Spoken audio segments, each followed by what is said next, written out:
California citizens relish the wild, remote places found throughout the state. Our mild climate allows us to enjoy them as we hike, hunt, and fish.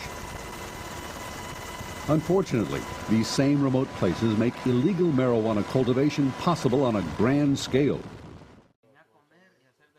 Illegal marijuana gardens persist by the thousands throughout the state. It's not about medical marijuana or a few guys growing a little pot in the woods.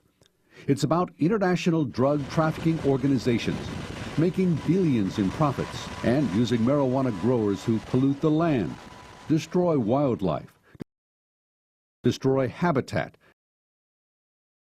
and worst of all, threaten the lives of citizens. So why do fish and game wardens participate in eradicating these illegal marijuana gardens? The threat to public safety, poaching, pollution, and habitat destruction practically defines our mission statement. As police officers, public safety is a warden's priority. The places where hikers, hunters, and anglers and avid outdoors people visit, those are the regular patrol areas for a warden.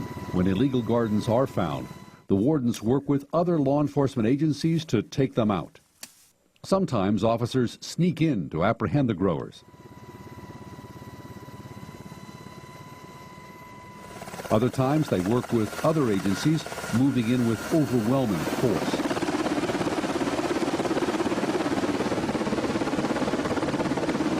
The work is extremely dangerous. The wardens have been involved in 4 officer-involved shootings in marijuana gardens since 2005, and they have helped to arrest hundreds of growers. Guns of every description are confiscated, such as these, all taken from growers around the state. Mossberg, pistol grip, 12 gauge, extended magazine. Bears raid the growers' camps and are shot as a nuisance.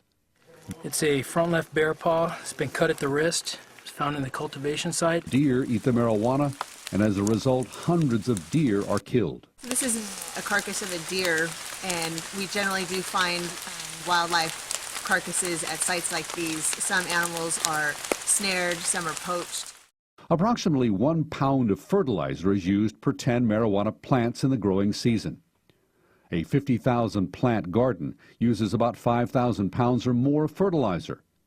Too often the fertilizers are just spread across the dirt, and when it rains, it all ends up in the nearest creek. Pesticides are used, many imported illegally from Mexico. They're applied directly to the marijuana buds to protect against insect damage. If you think they're rinsed off before being processed for sale, think again. Good example of pesticide use on the plants. You can see all the dried pesticide residue. And it's a good message for people who think smoking marijuana is okay because it's natural. This is very unnatural. This is heavy-duty pesticides. A lot of them are smuggled from Mexico. I mean, you can see all that pesticide residue on the plants. So people who are smoking pot are smoking that stuff right there. The growers build plastic-lined pits where they mix fertilizers, plant hormones, and minerals to feed their irrigation systems to achieve maximum plant yields. Now add in massive amounts of human waste associated with living in the woods for 6 months over multiple seasons. Filthy camps, trash piles, and human waste pits make for an environmental disaster every time it rains. For every acre of land marijuana sites take up, 10 acres of habitat is destroyed.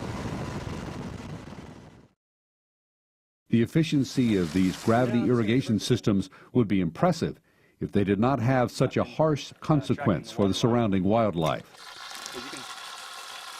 See the water pressure that you can build up on these things? Pretty impressive.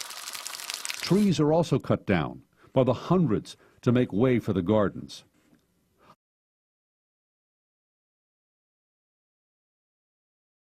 Hikers, hunters, and anglers should not have to worry about stumbling across armed marijuana growers. But if they do, they should not engage the growers.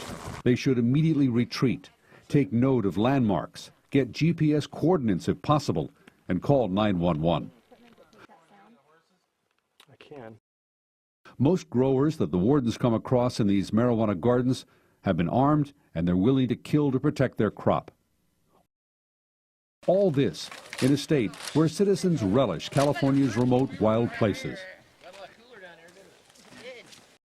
DFG's participation in this is not only because we're the law enforcement experts off the pavement, but also because of the tremendous environmental damage that occurs in each and every one of these grows. Game wardens are the frontline guardians of California's fish and wildlife. And whether it be marijuana growers or other threats to citizens and natural resources, wardens will be there.